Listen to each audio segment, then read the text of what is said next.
Welcome all. इस video में bank Nifty का एनालिसिस देख लेते हैं। मंडे हम किस तरह से ट्रेड प्लान कर सकते हैं, क्या इंपॉर्टेंट लेवल्स होगी मंडे के लिए।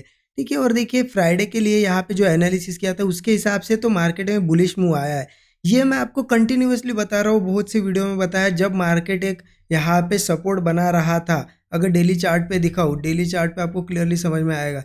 यहाँ से हम देख रहे हैं जब मार्केट यहाँ पे गिरते हुए आया और 46,300 पे था, तभी मैंने आपको बताया था कि मार्केट ये हाई ब्रेक करने की कोशिश करेगा। जिस तरीके का प्राइस एक्शन बना है, अल्टीमेटली धीरे धीरे करके 1700 पॉइंट यहाँ पे ऊपर आया है। 1700 पॉइंट कुछ यहाँ पे छोटे पॉइंट्स नहीं है। इतना आप अगर यहाँ पे एंट्री बनाते तो आप बहुत ज़्यादा बड़ा प्रॉफिट बनाते। लेकिन देखिए, देखते हैं हम लोग, समझते हैं, लेकिन ट्रेड नहीं बनाते हैं। ये सबसे बड़ी दिक्कत है। देखिए, ट्रेड बनाना चाहिए अगर हमें कन्विक्शन है, हमारा व्यू क्लियर है, तो बड़े मतलब यहाँ पे पोजिशनल बेसिस पे भी ट्रेड करनी चाहिए। इंट्राडे के लिए तो हम डेली बुलिश ट्रेड देख रहे हैं और मार्केट डेली डेली देखिए ग्रीन कैंडल्स बना रहा है। अब एनालिसिस फ्राइडे के लिए क्या था, 5 मिनट चार्ट पे समझाता हूँ मैं। एनालिसिस बहुत क्लियर था, मार्केट नीचे ओपन होगा तो मैंने ये लेवल आपको बताई थी जो कि थी 47,880। और एनालिसिस क्या था कि इसके नीचे मार्केट बियरिश होगा, इसके ऊपर ऊपर अगर रहता है तो मार्केट में हम ब्रेकआउट ही ढूंढेंगे।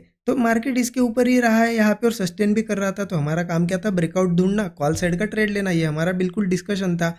यहाँ पे ऊपर के सभी टारगेट्स भी हमें मिल गए। अब ब्रेकआउट कहाँ मिला, ब्रेकआउट देखने की भी यहाँ पे एक कला है कि मार्केट में हम आप देखते किस तरीके से हो। ठीक है, क्योंकि देखिए हो सकता है यहाँ पे मार्केट में रेड कैंडल बनी, ग्रीन कैंडल बनी, और यहाँ 15-20 मिनट का एक छोटा सा कंसोलिडेशन और 20 मिनट का यहाँ पे ही किसी ने ट्रेड लिया होगा छोटा सा स्टॉप लॉस लगा के, और उन्होंने बड़े टारगेट्स प्लान किए होंगे। लेकिन देखिए, मैं अक्सर आपको किस ब्रेकआउट पे ट्रेड लेने के लिए कहता हूँ कि कोई अच्छा खासा, मतलब देखिए अगर ये मार्केट ऊपर, मतलब मार्केट सपोर्ट पे है, अगर ऊपर जा रहा है तो हम इस तरीके से एक स्ट्रक्चर के बाद जो ब्रेकआउट आता है ना, उसको ज़्यादा यहाँ पे प्रेफरेंस देते हैं।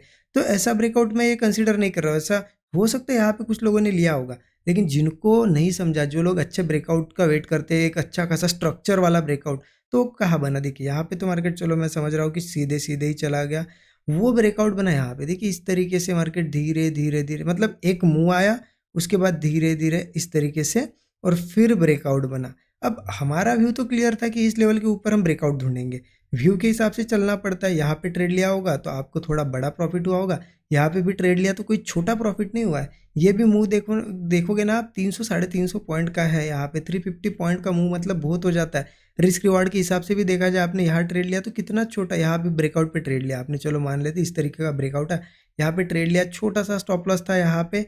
छोटा स्टॉप लॉस मतलब कितना, 40-50 पॉइंट पकड़ लो। उसके यहाँ पे, उसके बेसिस पे आपको अगर 300 पॉइंट मिल रहे हैं तो रिस्क रिवार्ड कितना हो रहा है, 1:6। इंट्राडे में इतना मिल रहा है, और क्या चाहिए, है ना। मैं तो 1:3 के लिए आपको बोलता हूँ कि 1:3 मिनिमम लेना ही है। 1:5-6 मिल रहा है, तो इस तरीके से ट्रेड बना। देखिए व्यू क्लियर होगा ना तो इजीली ट्रेड बनते हैं। बस व्यू के हिसाब से भी चलना भी पड़ता है। आप लोग व्यू बनाते हो, सब समझते हो, और यहाँ आके ये कैंडल देख के पुट ले लेते हो, क्या फ़ायदा फिर उस चीज़ का जो हमने देखा, डिस्कस किया है ना। तो इस तरीके से ये प्लान किया। देखिए मुझे कमेंट में आप सब लोग ज़रूर बताइए कि आपने फ्राइडे के लिए बैंक निफ्टी में कहाँ ट्रेड प्लान किया था। ये फर्स्ट ही ब्रेकआउट पे ट्रेड प्लान किया या फिर ये सेकंड ब्रेकआउट पे, क्योंकि बाकी तो मुझे कुछ दिखा नहीं ज़्यादा। ठीक है, सेकंड ब्रेकआउट पे ट्रेड प्लान किया हो तो बताइए, फर्स्ट पे प्लान किया, मुझे भी पता चलता है कि कमेंट देखने के बाद कि हाँ आपने यहाँ पे ट्रेड लिया, क्या थिंकिंग आपकी चलती है, उसके बेसिस पे मैं नेक्स्ट वीडियोस में आपको और कुछ यहाँ पे लर्निंग देने की कोशिश करता हूँ। ठीक है, कमेंट ज़रूर करिएगा। वीडियो को लाइक नहीं किया तो पहले लाइक कर दीजिए। ओके, अब देखते हैं कि मंडे कैसे ट्रेड करना है। उसके लिए एक बार मैं डेली चार्ट आपको फिर से एक बार रिमाइंड कर दूं कि जिस तरीके से डिस्कशन था, तो कि यहाँ से ऊपर जाएगा, ये हाई ब्रेक करेगा, ये हाई भी ब्रेक कर दिया, आज ये हाई भी ब्रेक कर दिया, देखिए इसके भी ऊपर आया। अब बचा है ये है, तो मार्केट अब कोशिश तो ज़रूर करेगा कि यहाँ पे जितने लोग सेल करके बैठे, एक बार उनको निकालने के लिए ऊपर आने की कोशिश करेगा। इसलिए सेलिंग करना अब बहुत ज़्यादा मुझे रिस्कियर लग रहा है, या फिर अभी तो रुकना चाहिए सेलिंग के लिए। हमें कॉल साइड के ट्रेड प्लान करने चाहिए थोड़े से, जब तक एक बार हाई तो लगा दे, उसके बाद देखते फिर क्या करता है मार्केट सही में। क्योंकि इसके बाद हो सकता है अगेन ऐसी ऐसी बड़ी बड़ी कैंडल्स बने, एक वीक और पूरा ऊपर चला जाए, या फिर यहीं पे साइडवेज होके नीचे आए। क्योंकि एक बार तो उसका काम उसे करने दो पहले, फिर देखते हैं। तो अभी उसका काम पेंडिंग है। अगर मार्केट नीचे ओपन होता है ना तो बुलिश ट्रेड ज़रूर बन सकता है। तो 15 मिनट चार्ट पे देख ले। देखिए डिटेल में चीज़ें समझा रहा हूँ, सिर्फ आप ध्यान दे के सुनिएगा, लर्निंग बहुत ज़्यादा मिलेगी। जिस तरीके से देखिए, मार्केट की क्लोजिंग बहुत इंपॉर्टेंट है। क्लोजिंग कहीं ना कहीं बुलिश बहुत वन साइडेड ऊपर आके क्लोज हुआ है, ठीक है। अगर थोड़ा सा नीचे ओपन होता तो हम यहीं पे ओपन होते से ही कॉल ले सकते थे। अब मार्केट में इंपॉर्टेंट क्या है ना, थोड़ा नीचे ओपन हो मार्केट तो अच्छा एक ट्रेड, मतलब नीचे ओपन होगा तो क्या होगा, देखिए कभी भी इतना अच्छा मूव के बाद थोड़ा नीचे आए, गैप डाउन से आए या कभी एक करेक्शन जरूरी होता है, फिर अगर अच्छा ऊपर जाता है ना। और देखिए वैसे भी ऑल टाइम हाई हमारा यहीं पे आ गया है, जो मैंने अभी आपको बताया ना वो हाई ब्रेक करेगा मार्केट, वो यहीं पे आ जाता है 48,600 के आसपास, ठीक है, 600 610। तो ऑल टाइम हाई के पास है, तो मार्केट नीचे ओपन होता है तो वो एक मूव हमें मिलेगा।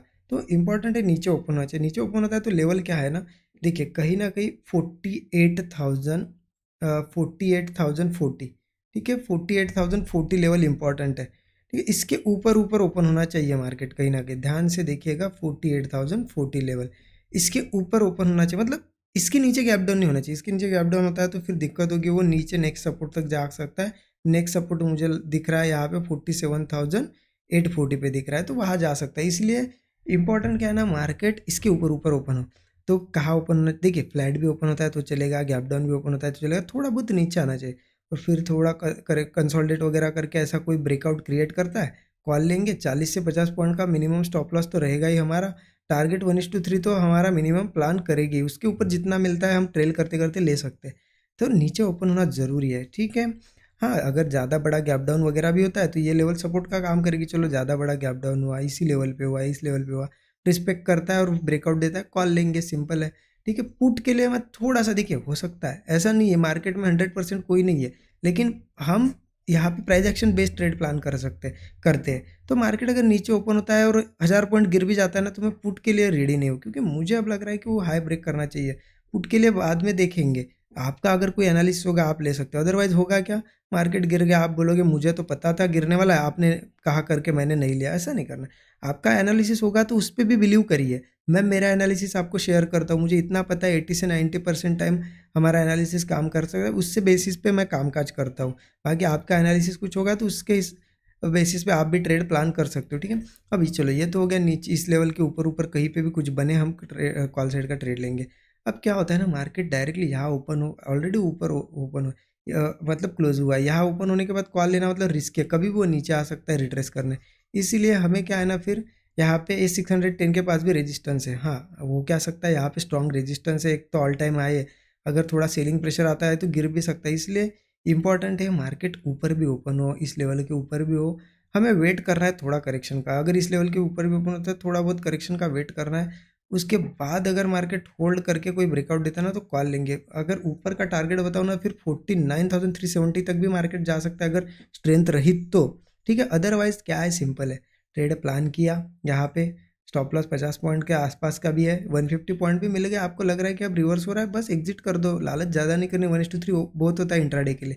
तो इस तरीके से ये ऊपर के टारगेट है, हाँ ध्यान रखना, 610 के आसपास ही ओपन होता है तो डायरेक्ट कॉल मत प्लान कीजिए, जल्दबाजी मत कीजिए, ठीक है। उसको क्या करता है देखिए, थोड़ा स्ट्रक्चर बनाने दीजिए, कंसोलिडेट करने दीजिए, ब्रेकआउट पे फिर कॉल प्लान कर सकते हैं, ऊपर जाने की कोशिश कर सकता है। अदरवाइज वो नीचे एक बार आ गया और कंसोलिडेट करके ब्रेकडाउन बनाया ना, तो फिर वो नीचे नीचे आएगा, क्योंकि क्या होता है ना, एक बार ऑल टाइम हाई लग गया और सेलर अगर स्ट्रांग आ गए ना और वो गिर गया एक बार मार्केट थोड़ा सा, फिर वो रिकवर करना मुश्किल होता है। तो वो अगर ब्रेकआउट देता है तो फिर समझ लेना कि ऊपर जाएगा, अगर ब्रेक डाउन करता है तो फिर धीरे धीरे नीचे आएगा।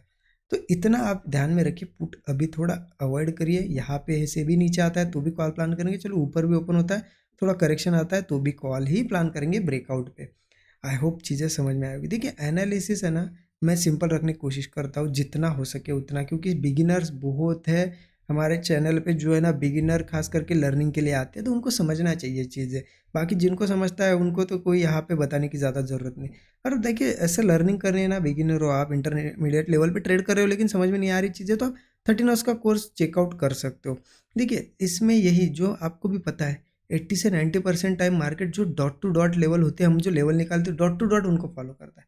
तो वो लेवल डेली मिलना यहाँ पे ऐसे ही तुक्के तो नहीं लग सकते ना, एक दिन आप तुक्का लगाओगे चलो, 2 दिन, डेली अगर वो लेवल मिल रही है तो उसके लिए कुछ मेथड्स होती है, वो मेथड्स यूज़ करके एनालिसिस करना पड़ता है। आप भी खुद निकाल सकते हो डॉट टू डॉट लेवल्स, लेकिन ऐसे में हर वीडियो में मैं आपको बताने की कोशिश तो करता हूँ, सिखाता हूँ, लेकिन यहाँ पे मैं अगर वीडियोज़ में बताऊँ तो बहुत दिन लग जाएंगे, लेकिन इसको आपको अगर जल्दी लर्न करना है, ठीक है। देखिए मैं हर वीडियो में सिखाने की कोशिश करता हूँ, उसके नोट्स आप बनाते हो, उससे बहुत ज़्यादा हेल्प मिल रही है, कितने लोगों के मैसेजेस आते हैं। बट आपको अगर फास्ट सीखना है, जल्दी सीखना है, तो इसके लिए स्पेशली 13 उसका कोर्स हमने बनाया है। यहाँ पे डिज़ाइन ऐसा किया गया है इसको कि ये डॉट टू डॉट लेवल्स कैसे निकालना है, इसके लिए क्या मेथड्स यूज़ करनी होती है, कैसे एनालिसिस करना होता है, ये चीज़ें सिखाई गई है। उसके साथ साथ सेटअप कितने टाइप के होते हैं, पैटर्न वाले सेटअप होते हैं, कुछ कैंडलस्टिक वाले, वो भी कवर किए गए हैं। सबसे इम्पोर्टेंट चीज़ तो मैं इसमें से ये मानता हूँ कि चलो लेवल निकालना मैं इंपॉर्टेंट नहीं मानता हूँ इतना, लेवल निकालना तो सीख ही जाओगे आप। उसके बाद आता है साइकोलॉजी। साइकोलॉजी आपकी अगर स्ट्रांग नहीं है ना, तो वैसे भी आप प्रॉफिट नहीं बना पाओगे। तो साइकोलॉजी कैसी रखनी है, ये इसमें सिखाया गया है। मनी मैनेजमेंट, रिस्क मैनेजमेंट, कि छोटे रिस्क में कैसे बड़े टारगेट्स प्लान करना है, सब कुछ चीज़ें यहाँ पे सिखाई गई है। तो आप चेकआउट इसे ज़रूर कर सकते हैं, इस वीडियो को डिस्क्रिप्शन में लिंक है। और देखिए मैं इसलिए बता रहा हूँ क्योंकि वीकेंड के लिए स्पेशल डिस्काउंट हमने रखा है।